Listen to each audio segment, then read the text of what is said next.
Have you ever wondered why there just aren't a lot of Palestinian films, media, photographs, and music? It's because Israel stole all the Palestinian archives in 1982. And they've all been classified in the Israeli State Archive and accessible now to the public. So in this video, I first want to discuss how the IDF seized these Palestinian archives, and then I want to talk about how they reclassified all of these documents that now belong to the Israeli State Archive that were previously declassified in the 1980s when they first encountered them. So bear with me, I have 8 sources. I have 1 academic article, I have 6 articles, and then I have 1 website. And we're first going to be looking at a news article when everything happened. This is from the New York Times.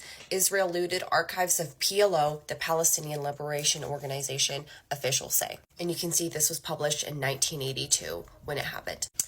Before they withdrew from West Beirut this week, Israeli troops looted the research center of the PLO, its director said today. Dr. Sabri Juris, director of the PLO Research Center, said the troops took away its entire library of 25,000 volumes in Arabic, English, and Hebrew, a printing press, microfilms, manuscripts, and archives. He estimated the material losses at $1.5 million. The papers we have lost are invaluable and possibly irreplaceable. According to the center's brochures, these were the world's largest collections of manuscripts on the question of Palestine. A Palestinian source asserted that the Israeli invasion was intended to obliterate all memory of Palestine, the country we have left behind. So that is a primary source that was literally released when everything happened. This is going to be our second source, the search for stolen Palestinian films, written in 2022. Hazza al-Hassan, a Palestinian filmmaker, documented her search for the missing films in the streets of Beirut. Al-Hassan also interviewed a man named Omar who claimed that he hid the film archive in 1982 because, like others at the Palestinian Film Unit of the PLO, he suspected that Israeli soldiers would bomb the building they were kept in.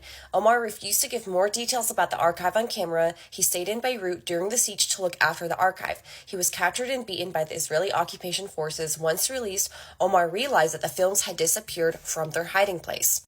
The release of Looted and Hidden by Israeli director Rona Silla in 2017 ended suspicions surrounding the whereabouts of the disappeared films. This is our third source, Mending the Holes in Collective Memory, written in 2022 from the Electronic Intifada. Rona Silla, an Israeli creator and researcher, made Looted and Hidden, a film documenting her findings that is freely available on Vimeo. I checked, it's been suddenly made private. It is now apparent that 38,000 films, 2.7 million photographs, 96,000 audio recordings, and 46,000 maps and aerial photographs have been gathered into Israeli military archives since 1948, including the contents of the PLO's Beirut archive. Israel thereby erases them from the public sphere by repressive means, censors and restricts their exposure and use, alters their original identity, regulates their contents, and subjugates them to colonizers' laws, rules, and terminology. This is another news article detailing the film Looted and Hidden. This is from Plus 972 magazine article titled Looted from Beirut 35 years ago, now on display in Tel Aviv. This was written in 2017. Rare images from the archive of Palestinian films and photographs documenting decades of the Palestinian history from before 1948 and after the Nakba are finally seeing the light of day in a new film by Rona Silla. Silla spent hundreds of hours in the military archives to make the film, which uncovers a significant amount of documentary and cultural material, photographs and films about the lives of Palestinians before and after 1948 and in the diaspora, as well as voice recordings of Palestinian artists and producers that were censored and hidden from the public. This is an invaluable collection which Silla's films makes accessible. Again, this was privated for some reason, in order to reveal another chapter in the story of the denial and suppression of Palestinian history. This is Rona Silla's website. You can see links to click on the film, but like I mentioned earlier, they're all privated for some reason, but they were previously available in English and Arabic and Hebrew captions. Anyway, so in the abstract it says the film Looted and Hidden deals with Palestinian archives that were looted or seized by Israel or Jewish forces during the 20th century and are controlled and buried in Israeli military archives. The film unravels the fate of Palestinian archives, especially film and visual archives, that documented the Palestinian Revolution from late 1960s to the beginning of the 1980s, but also deals with photography archives that were looted since the 1930s. And also, when you press on the Vimeo link, it's just privated and you have to enter a password to access it. And so this is an article written by Rona Silla herself on the Electronic Intifada, titled How Israel Erases Palestinian Cultural Memory, and this was written in 2022. She says, in 2017, I directed a film essay titled Looted and Hidden at Palestinian Archives in Israel that deals with Palestinian cultural archives confiscated by Israel during its invasion of Lebanon in the 1980s. In this film, as well as in articles and books I've published on this topic since 2000, and we will get to one of those articles, I discussed how Jewish and Israeli military forces, as well as individuals, off-duty soldiers, and civilians, have taken possession of Palestinian cultural materials throughout the 20th century and to this day. As far as I discovered in my research, these materials include photographs, films, exhibitions, books, manuscripts, embroidered garments, graphic arts, music, and more. This is our academic source. It's by Rona Silla. It's an academic article in peer-reviewed journal Social Semiotics. This is titled The Genealogy of Colonial Plunder and Erasure, Israel's Control over Palestinian Archives. So the essay focuses on two of the archives that were evidently taken by the Israeli military in Beirut. The first, a research center archive, was returned to the PLO a year later after being duplicated by Israel. Then, once a research center was relocated to East Jerusalem, the Israeli military seized them again in 2000. The second focus of these archives that were stolen in Beirut are visual. Israel apparently holds additional archives taken from Beirut as well as earlier archives, and until they are declassified and access is available, it is impossible to know the amount of material Israel has in its possession. Although not created by Jewish or Israeli security forces, captured archives are subject to the rigid laws created originally for Jewish Israeli military materials, ignoring their Palestinian ownership and moral and legal rights. Should the archive regard certain materials as having the potential to harm Israeli national security or foreign relations, the material is restricted indefinitely. Whenever Rona Silla tried to access these archives, they told her from her request, we are therefore unable to make the material in question to the public because it is considered restricted material. Another time they said, as a general rule, the public has no rights to these documents since the material is held under the administrative authority of the Ministry of Public Security that issued an order to close the place.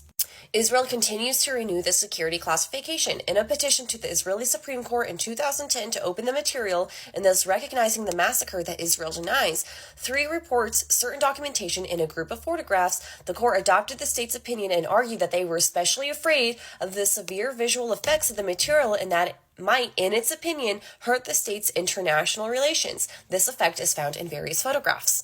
Okay guys, this is our last source. This is from Plus 972 magazine. This article is titled Classified, Politicizing the Nakba in Israel's State Archives. This is from 2016.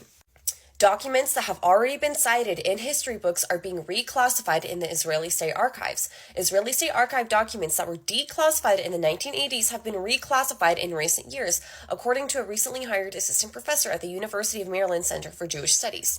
Shay Haskani, who was a doctoral candidate at New York University Department of Hebrew and Judaic Studies, estimates that about 1/3 of documents that were declassified in the 1980s have been reclassified starting from the late 1990s when the archives were digitized. Books such as The Birth of Palestinian Refugee Problem, The Iron Wall, Ethnic Cleansing of Palestine, though they certainly exist in the public domain and they do cite original documents in the Israeli State Archives that note orders given to the nascent Israeli army to expel Palestinians during the 1948 war, the government of Israel continues to promote its official narrative that the Palestinians left of their own accord, hence the government and more specifically the security establishments attempt to control the discourse by reclassifying these documents. Among other things, Haskani explains that Israel adopted a law in 1955 that specified documents could be kept classified for a maximum of 50 years, but the Mossad, the army, and the Shin Bet, which control very large archives, refused to comply with the law. And then they talk about the book Footnotes in Gaza, written by Joe Sacco in 2009, that was inspired and written by several Palestinian eyewitnesses who described having seen the Israeli army shoot and kill at least 100 civilians out of the hundreds that were rounded up and herded into a schoolyard in Rafah.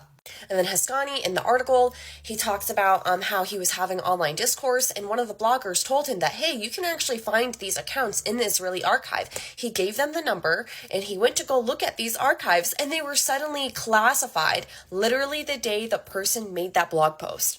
I'm going to finish it off with this last statement. There's obviously an inherent contradiction in Israeli authorities so clumsily trying to reclassify damning documents that have already been cited by well-known historians, even as it invests so much money and effort in promoting its image abroad as a transparent democracy.